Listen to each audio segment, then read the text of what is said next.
Everybody, in this video, I'm going to go through lesson 3.7. Sorry, I was thinking about Algebra 1 for a second. Vertical angles.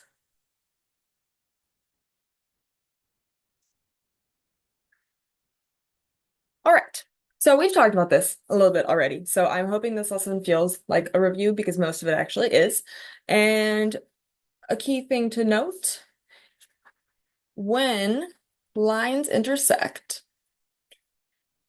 and it doesn't have to necessarily be lines, right? It could be segments, could be even rays. So let's just say when lines or segments intersect, vertical angles are formed.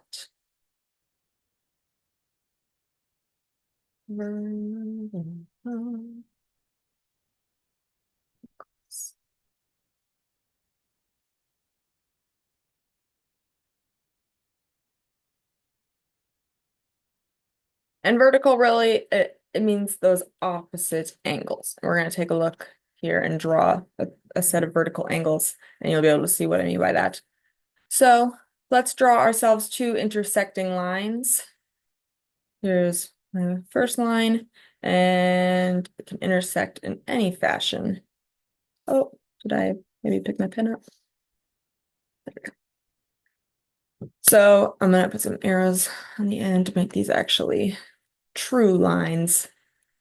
And you'll notice here, we have four angles that are formed. We have angle 1, angle 2, angle 3, and angle 4. So the vertical angles are the ones that are opposite each other. So for example, angle 2 and angle 4 are vertical angles.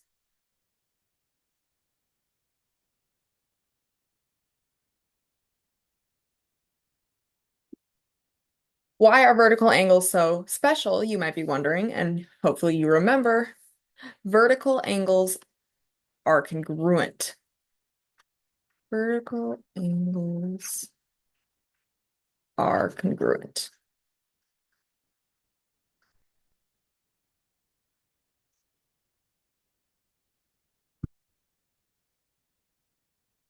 So I can say not only are angles 2 and 4 vertical angles, angle 2 is congruent to angle 4,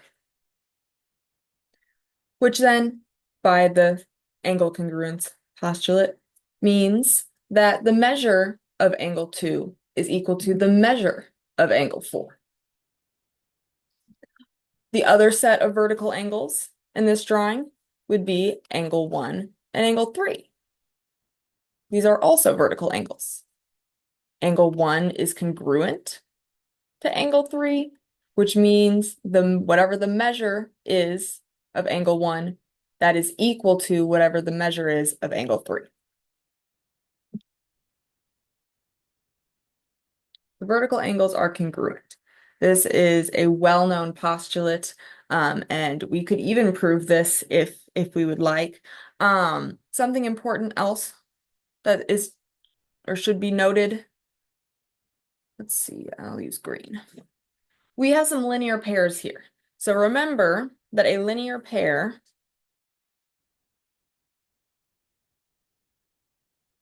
adds to 180 degrees, and they form a straight line. Forms straight line.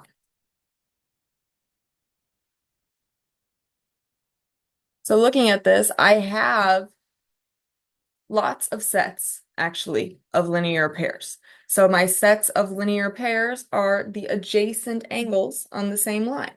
So angle 1 and angle 2 are a linear pair.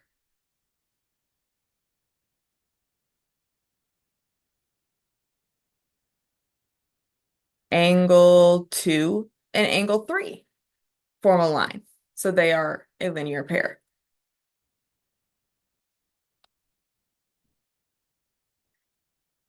Angle 3 and angle 4 form a straight line.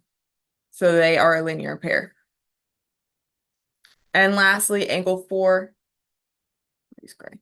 Angle 4 and angle 1 form a straight line, so they are also a linear pair.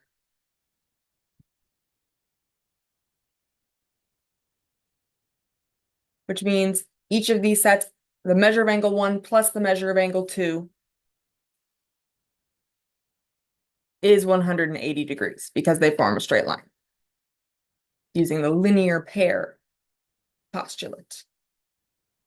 But that's just a side note based on what a linear pair is. Let's look at some examples. Oh, okay, cool. I didn't want that anyways. Oh, nice. I don't know what I did then, first time. So examples. Example number 1, we're going to draw ourselves a little diagram here. In this base example, I'm hoping you've seen examples like this before. So we have one line intersecting another to form a right angle. They are perpendicular lines. And then I have another line that is just intersecting. And this line forms angles B and A.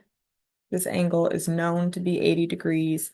And then there's also this angle C that we're going to talk about here as well. So we are going to find the measures of angle A, angle B, and angle C.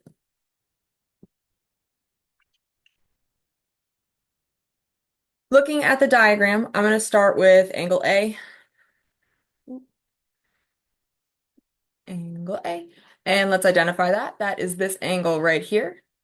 And it is directly opposite the angle that is 80 degrees. So these two angles are vertical angles. So angle A, the measure of angle A has to be 80 degrees because they are vertical angles. And that angle we know is 80 degrees. Now we're going to find angle B. And we could have started with any of these. Angle B, we can find this in a couple different ways. So angle B actually forms a linear pair with two different angles. It forms a linear pair with the angle we know that is 80 degrees in the diagram, or it forms a linear pair with angle A, which also is 80 degrees. So potato, potato here. I'm going to say, what color? Blue. Angle A, or the measure of angle A plus the measure of angle B is 180 degrees because they're a straight line. And we know the measure of 80 degrees is, or the measure of A is 80 degrees plus whatever that measure of angle B is. Those two together have to form a straight line. So now I can either subtract or kind of just look at it and determine that our measure of angle B has to be 100 degrees because 80 degrees plus 100 degrees is 180 degrees. All right, and now let's look at angle C. Also, let's note right here this angle, maybe this is angle D. If we know B is 100 degrees, the measure of angle B is 180 degrees, or 100 degrees, then we know this measure of angle D also has to be 100 degrees because these two angles themselves are vertical angles, B and D. All right, but let's talk about C. And angle C forms a linear pair with the angle that we know is a right angle. And any angle that is supplementary to a right angle is itself a right angle. So angle C is a right angle itself. So the measure of angle C has to be 90 degrees. All right. Let's look at another example. We are going to draw a diagram here with two intersecting lines. So that way we have a pair of vertical angles. Those lines kind of look perpendicular, don't they? They're not. We don't know that we don't know anything about them yet. So let's see. This is line AC. Why did I label it that way? And this is line BD. And this middle point here, this intersection point, is point E. And we know that this measure of angle BEC is, I'm going to do this in gray, 9x minus 6 degrees. And oops, that's the wrong angle. It was actually supposed to be CED. My bad. 9x. Does it really matter? I don't think so. 9x minus 6 degrees. And the other angle opposite it is 7x plus 2 degrees. A little bit of a roller coaster ride, but this is our drawing. We are going to find the measure of angle AED. So let's identify where that is. AED starts at angle A, E is the vertex, and D is the other point on the other ray. So that is this angle here, which we actually don't know anything about that angle yet. We know that AEB and CED are vertical angles. So I could say that angle AEB, the angle on the left, is congruent to angle CED because they are vertical angles. Which means their measures have to be the same. So I could say then that the measure of angle AEB, which is 7x plus 2 degrees, has to be equal to the measure of angle CED, which is 9x minus 6 degrees. So we know these two things are equal. Let's solve for x so I can find what these angles actually measure in degrees. So I'm going to kind of off to the side here, write 7x plus 2 equals 9x minus 6. We're going to solve for x. So first things first, I have x on both sides of this equation, so I'm going to move one of my terms with x over to the other side, and I don't want to subtract away 9x from 7x, so I'm going to subtract 7x from both sides, doing the opposite of the positive 7x that is here. On the left, the 7x and negative 7x will cancel, and we will be left with just 2. Positive 2 is equal to 9x minus 7x is 2x minus 6. And now I can add 6, undoing the subtraction, right? I can add this 6 to both sides. I don't want to start by dividing just yet. It would work in this case, but it doesn't work every time. So I will add 6, which gives us 8 on the left, equal to 2x, because these 6's will cancel. And then lastly, I have 2 times x, so I can divide both sides of the equation by 2, which will give us 4 is equal to x. So x is 4. And that helps us because now I can find either the measure of angle AEB or CED, and then I know those two angles are the exact same. So I'm going to choose 7x plus 2, and I'm going to find what this measure actually is given that x equals 4. So I'm going to substitute in 4 for x. So 7 times 4 plus 2 is going to be our measure of angle A. Oops, I can make it work. A, E, B.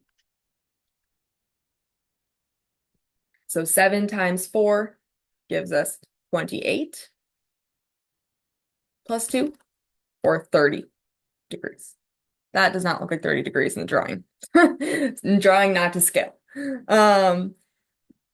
So this is helpful. This is not what we were asked. We were asked to find the measure of angle AED, but this is super helpful, right? We now know that AEB, this angle right here, AEB, is actually 30 degrees.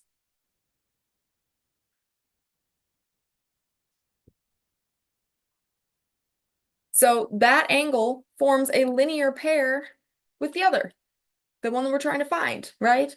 AEB and AED form a 180-degree straight line. They are a linear pair. So I can say the measure of angle AEB plus whatever the measure of angle AED is, what we're trying to find, it has to be equal to 180 degrees because they are a linear pair.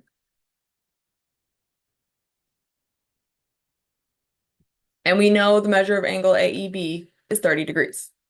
So 30 degrees plus whatever this measure of angle AED is 180 degrees. And we could subtract. We could just look at it and know if I subtract 30 from both sides, doing the opposite of this positive 30 degrees, if I subtract away the 30 degrees from both sides to try to figure out just what AED is, we get the measure of angle AED has to be 150 degrees. All right, I want to do one more example. And this one would be just a little bit more straightforward. Maybe I should have done this first, this last one second, but that's okay. It's still a very important example. So we are going to find the measure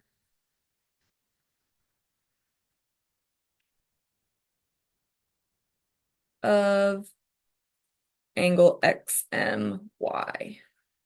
And we're going to draw a diagram here.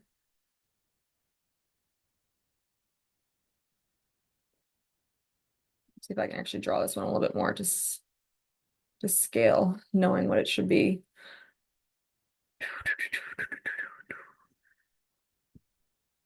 So we have two lines that are intersecting. We have line WY and line XZ. And this middle point is point M. And we know the measure of angle XMY is 3 times X plus 5 degrees. And this measure of angle WMZ is 4x minus 15 degrees. So to find the measure of angle XMY, that is angle XMY, this angle right here, which is 3x plus 5 degrees. So the measure of angle XMY, let's just note that real quick because we're going to need it, is 3 times x plus 5 degrees. Don't let this bracket scare you. The reason they have to put the brackets around it is because if they just wrote 3 times x plus 5 degrees, the degrees is only attached to the parentheses. So that's 3 times the measure of that angle. So we want the angle itself to measure 3 times x plus 5. And we know that angle XMY has to be congruent to angle WMZ because they are vertical angles.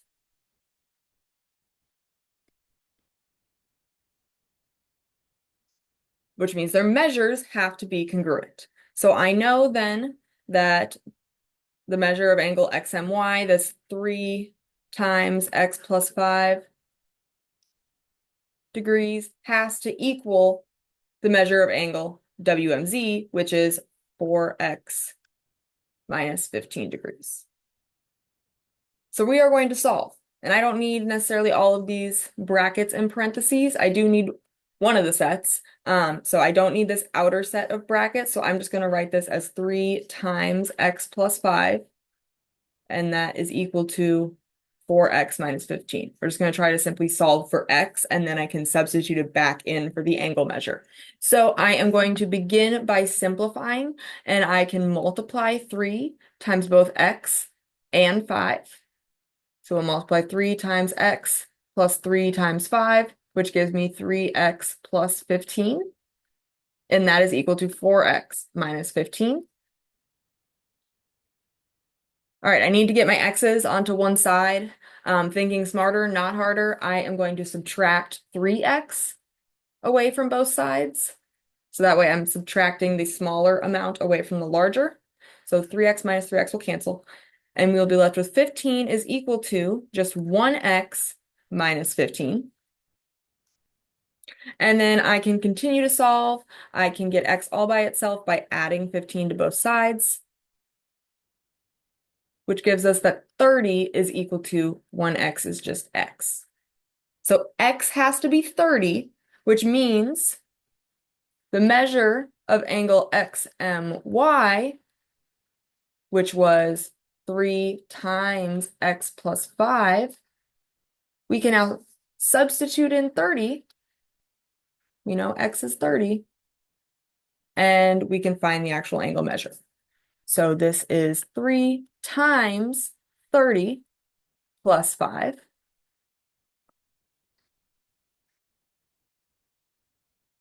We're still just talking about degrees. And 30 plus 5 is 35. So we have 3 times 35 degrees, which is 105 degrees. My brackets look kind of rough there. This is 105 degrees. So we just simplified. Please let me know what questions you have on this lesson, and I look forward to seeing you in class.